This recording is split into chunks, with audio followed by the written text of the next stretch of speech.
Before we begin this episode, I want to give a big shout out to all of our patrons over on patreon.com/bitterbrownfems, especially to Evelyn Preciado and Cassandra Tapia, and a very special shout out to Perla. All of you patrons really keep this podcast going. Even as little as $1, like really helps us keep creating episodes. And it gets you like little rewards. Like $1 gets you like some archive posts. $5 gets you video episodes of all the new episodes. $10 gets you a bonus episode. Our last bonus episode was last week, and we talked all about what music we're currently listening to. And then after that, you get shout outs for the different tiers.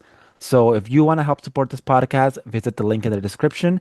That's patreon.com/bitterbrownfems. Let's start the show.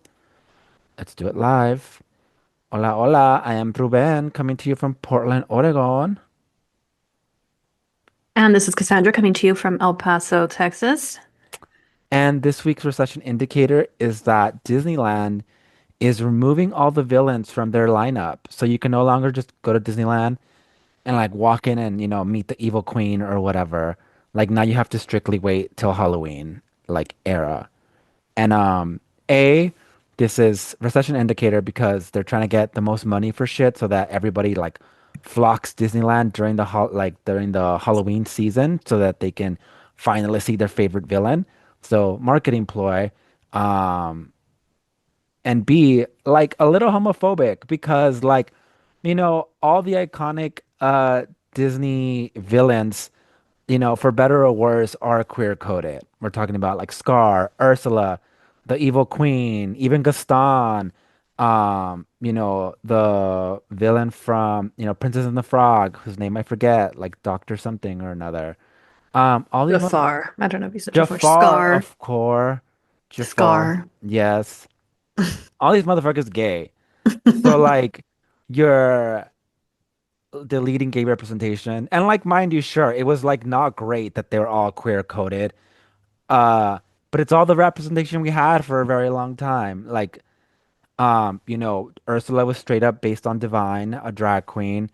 Uh, Jafar is a very effeminate brown man. Scar is supposed to be jealous of like Mufasa's masculinity or whatever.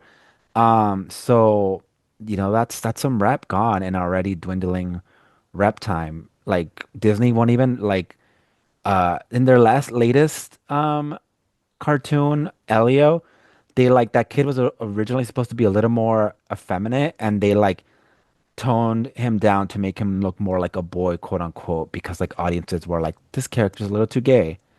Um, so recession indicator that Disney, doesn't let the gays, you know, partake in Disney shit. Even though like I know so many goddamn Disney gays. Like, hmm are you a Disney gay or do you know Disney gays? I do not. I do not. I do not wish to know them. Oh yeah, I because don't know a lot of Disney people.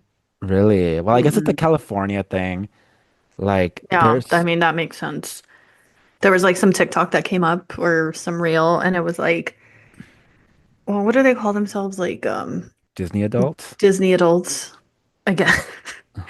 And this lady, I don't know where she was from, but like she convinced her husband to like for them to move to to be near fucking Disneyland. That was like her life. She just took her kids there every day.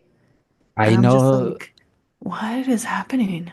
I Like that's know, wild to me. yeah, I know some gay people who be doing that shit. Uh, it's all that like, what's that Like I've called? gone to Disneyland once in my entire life. And I was like in first grade.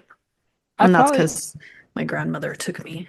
Um, I've probably and gone I've a never couple been times. there again. So it just seems very expensive. It is. As a kid, the only time we would go to Disneyland is when my mom would win like like passes on the Mm. radio. Um Other than that, like yeah, it was like wishful thinking to go. And it was we used to go back in the day when like you had to sneak in like your food. So we used to take like a hielera full of tortas and shit and like stuff them in a locker. There is no space for uh but I wouldn't, people are all like, oh, I love the fucking turkey legs or whatever. And I'm like, I couldn't even dream of fucking turkey leg or any shit like that. Like that was um not on the menu.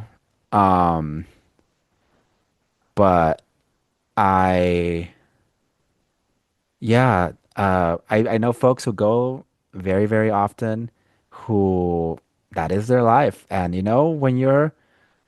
when you have no kids and you're just double income gay, I guess that's where sometimes your money goes. Yep. Um, but in uh other news, the East Wing of the White House has now been demolished, and soon we're gonna get a ballroom there. The estimated cost um of the renovation is close to 300 million, which can you imagine? And by the way, this money is coming out of your taxes, people. Like, it's not like Trump magically has 30 million that appeared out of nowhere. Like, this is money that is coming from your goddamn taxes. Hmm. But Uh, all his supporters are just worried about. So, like, officially today, what's today? Today's not the first, is it? No. It's the first Monday though.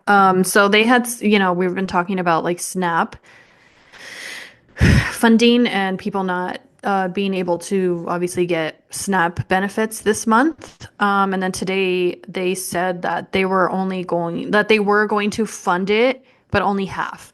So ugh. obviously, like if you're someone who gets $200, then you're only going to get half of that. And that's just like obviously for this month. Like we don't know how long this shutdown is going to last or what's going to happen in December, what's going to happen, that's just for this month. But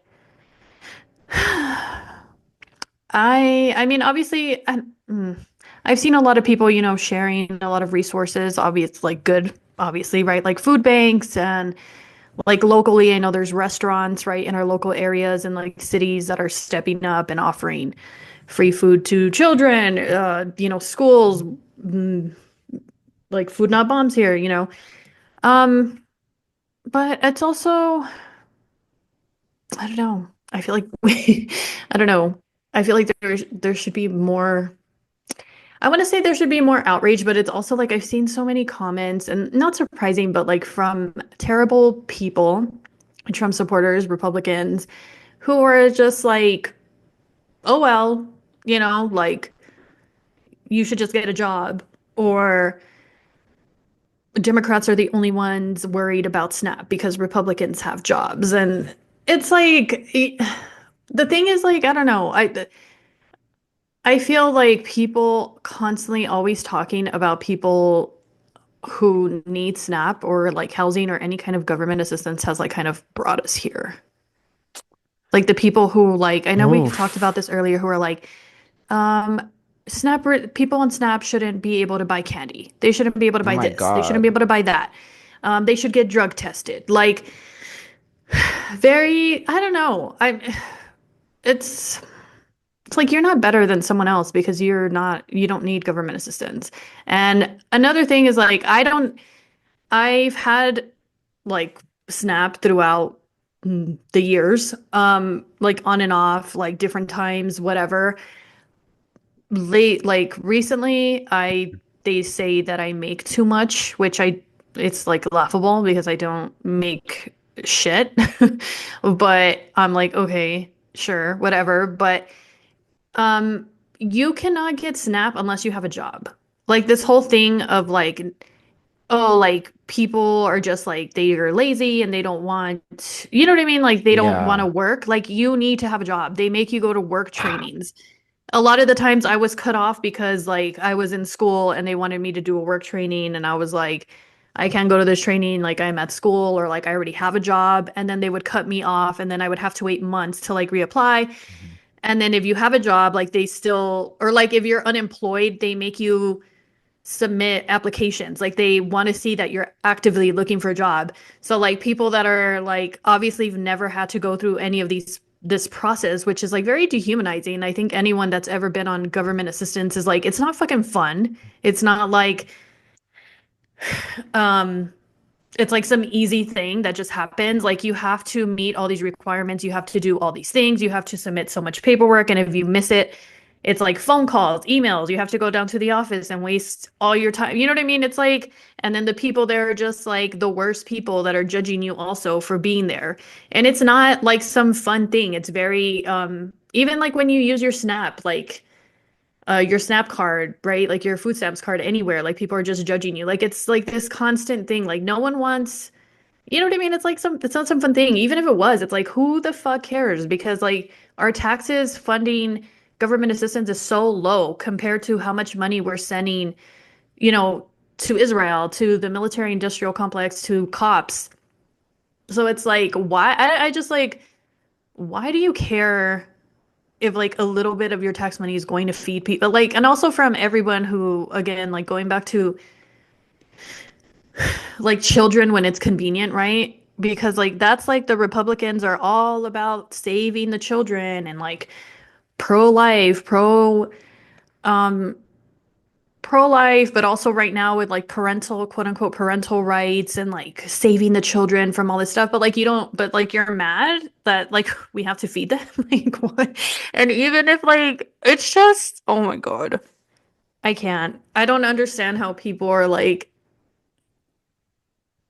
are upset with the thought of like having to feed other people, and it's or ha that other people should have the right to eat food. Like, why is that? I don't know. And I know that's always been a thing, but I guess just seeing a lot of it online because Trump supporters are going to back up everything he does. So, like, now it's, before I think when the shutdown was happening, I saw a lot of comments from Trump supporters that were like, I don't know, like they're kind of just always going with whatever is convenient. Like right now, it's like, oh, well, you should get a job. Oh, well, you shouldn't depend. Like the government shouldn't feed you. And if you can't feed your children, then you shouldn't have children. And then it goes down this, but it all starts with like the way we talk about poor people. Because, like, yeah, it's Republicans, obviously, but there's a lot of things that I think leftists also have these ideas or like, I don't know. It's just, it's like whack. It's whack.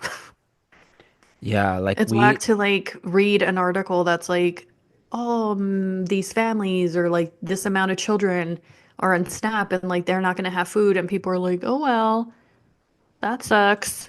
Like, what? Like, like I don't know. we got here because the government thought that it was okay to target poor people essentially. Yeah, and that's the goal. I feel like I said, like, it's like we don't know how long this government shutdown's going to be. And it's like all of these things are connected, like mass layoffs, um, cutting all these programs, government assistance, uh, the attacks on like homeless people and like uh, it's like all connected. Like I don't know. Someone's like, "What's like the end goal?" And someone had like it was like this tweet that was like, "Well, obviously people are going to be, when people are hungry, when people don't have housing, but also when they're like hungry, it's like we're going to see crime rates, higher crime rates, and it's like." Then what's going to happen? Then these people are going to be criminalized and then they're going to be incarcerated and then it's like free labor and that's like always the goal. Yeah. That's like always like the end goal and it really does remind me like of Octavia Butler. Like everything that she wrote is like happening and it's terrifying. It's Yeah. truly terrifying. It's so terrifying. I mean, yeah, that is something that I think we should be more aware of is that like this is not like accident, right? Like they know that they're taking these essential resources from people. So like what do you do when you literally cannot, despite your best efforts to follow the law, to get a job, to buy things legally, you still can't. afford basic needs, unfortunately, the next step is to steal or to do crime to get those things. Um, and that's what they're banking on. Because we have all these corporations with ties to the prison industrial complex and for-profit prisons, meaning prisons that make a profit off of the amount of inmates they get because they use them for essentially slave labor, making something like a nickel an hour or something more dramatic at times.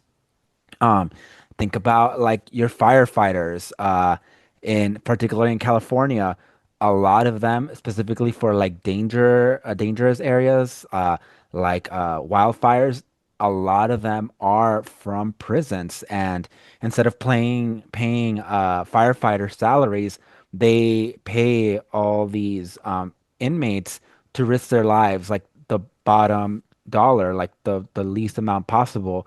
Um, in order to gut government funding, such as like that would go to firefighters, um, and also to and thus to put that money into the wallets of corporations.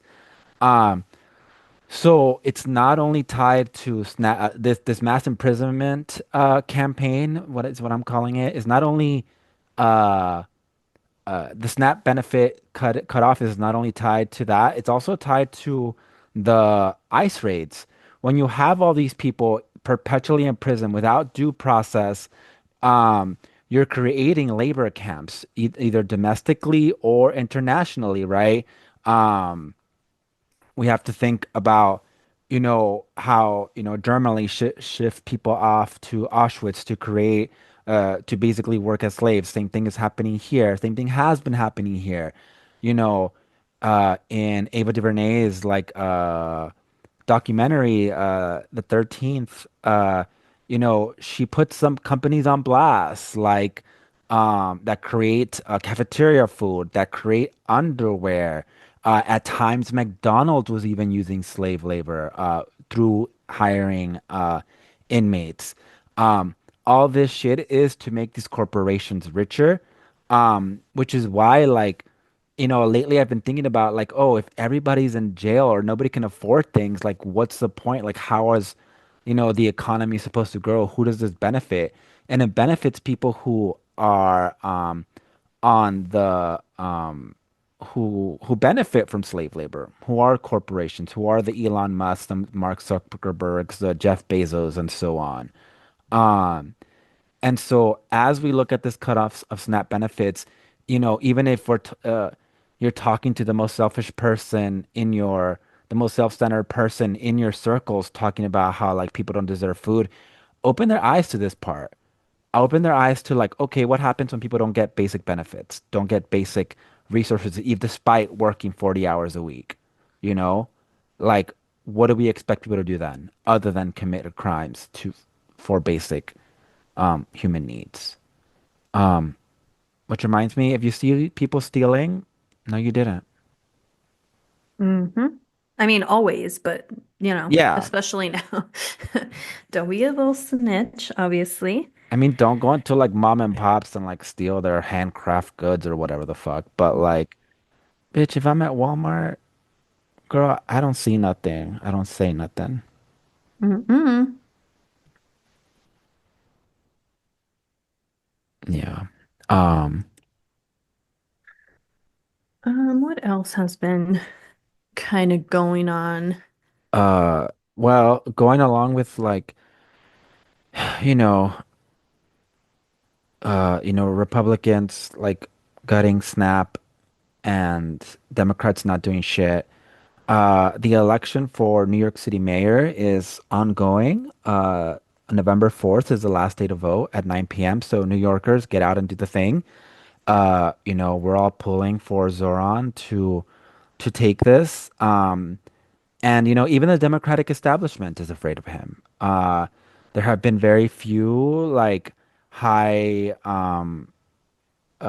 profile endorsements of him, other than like Bernie and AOC, who, supported him in the last few weeks once they saw that his win is pretty secure or pretty likely.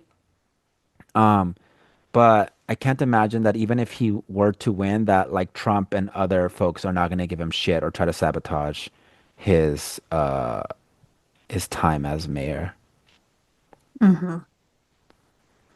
Um, So that's tomorrow. yeah. And I was like I knew what like a historic, moment or whatever this was for folks, but I didn't realize like the extent to which like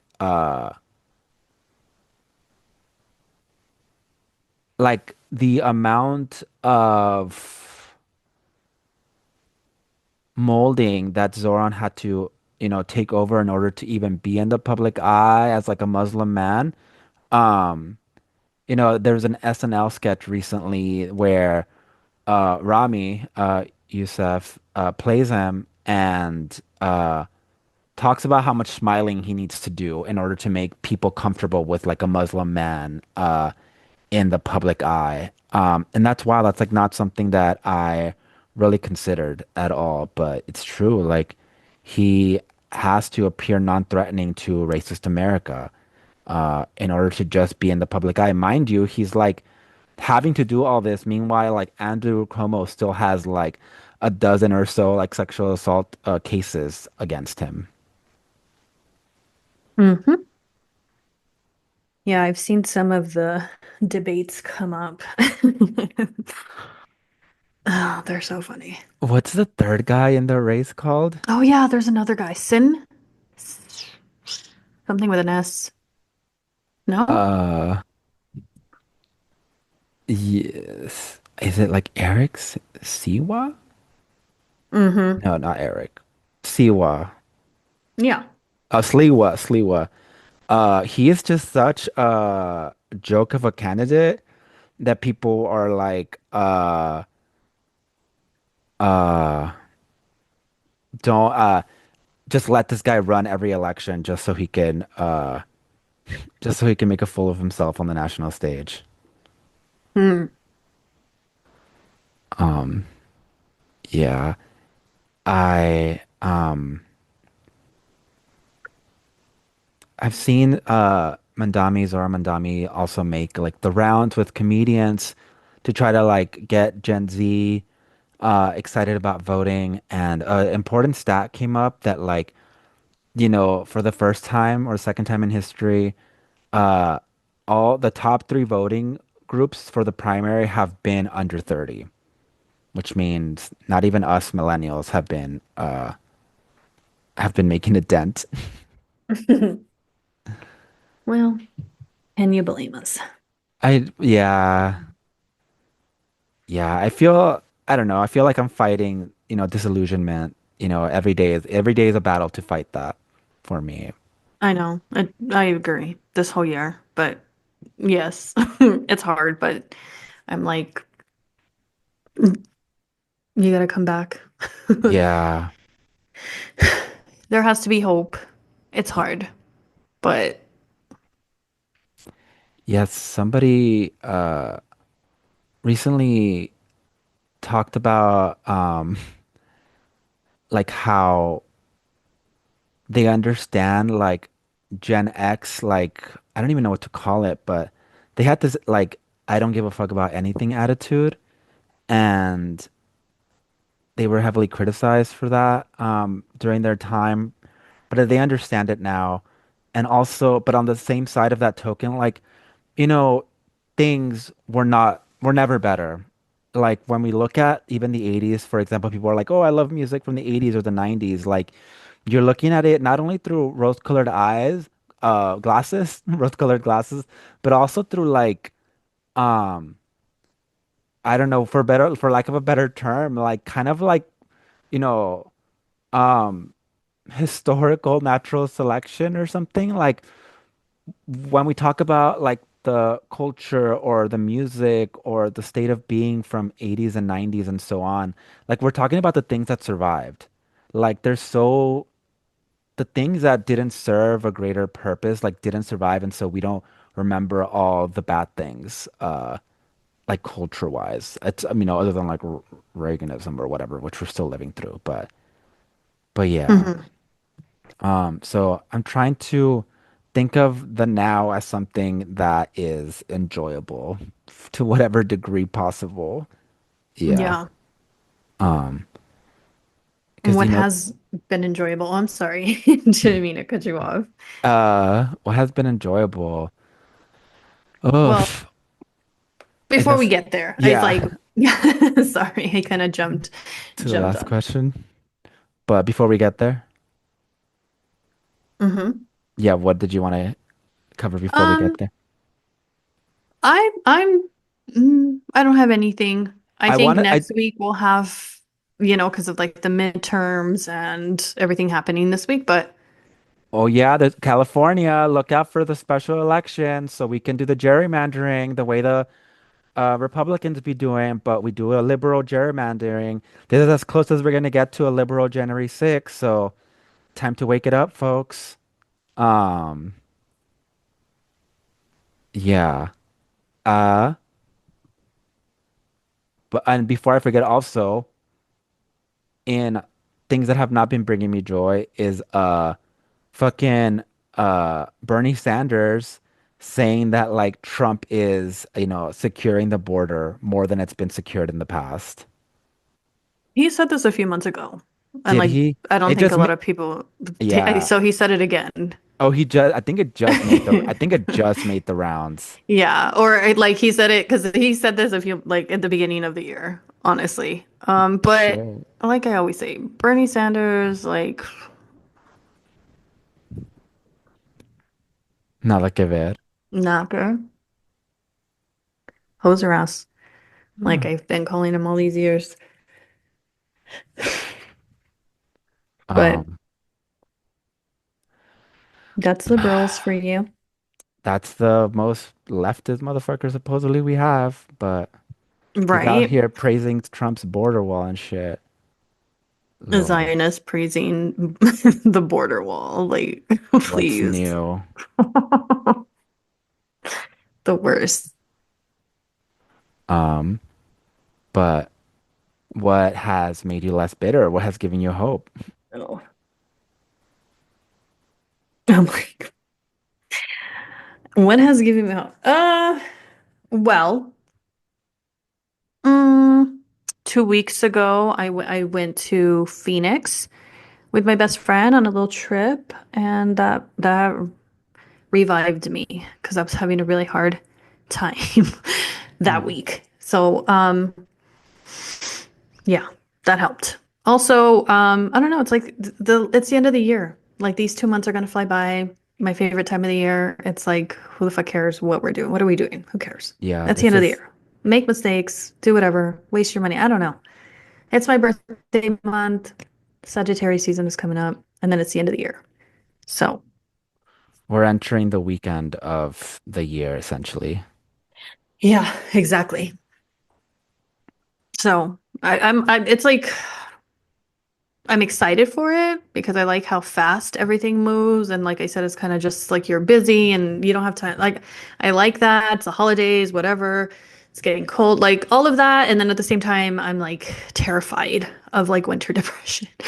I'm terrified of the winter at the same time because yeah, like those are like the worst depressive episodes for me, Oh, for a lot of people, but yeah. obviously, you know what I mean? And so like that scares me. But I'm trying to be optimist, like I don't know, prepared, I guess more than optimistic, prepared mentally, preparing myself mentally. Yeah.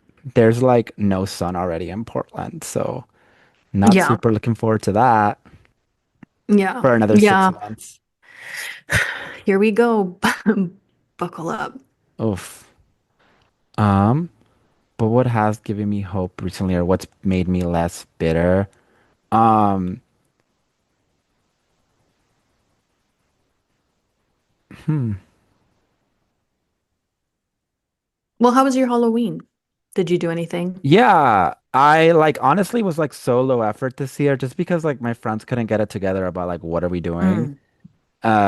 So I like made a costume last minute, I was gonna go like as Alice in Wonderland in like the house, like breaking out of the house, but then I made the big house model and it was just so gigantic that it was not very reasonable for me to be out in public with it. So didn't really wear it too often. Um and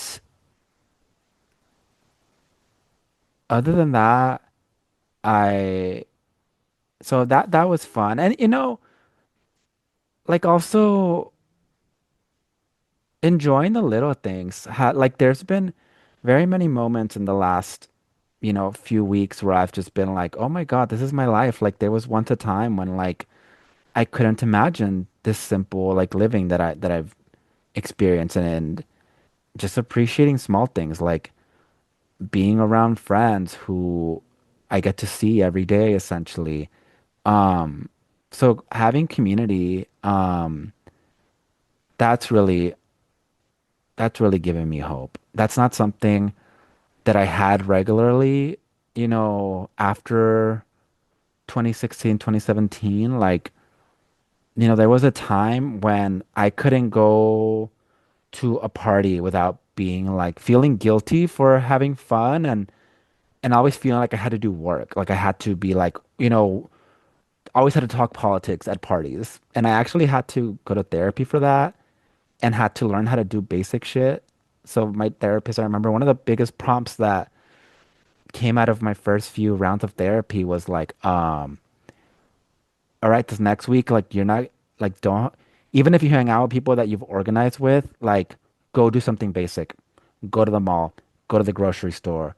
Don't talk about like these things. Just enjoy like a day, a simple day. And like that helped like recalibrate like this internal like alarm system that always told me like everything was on fire.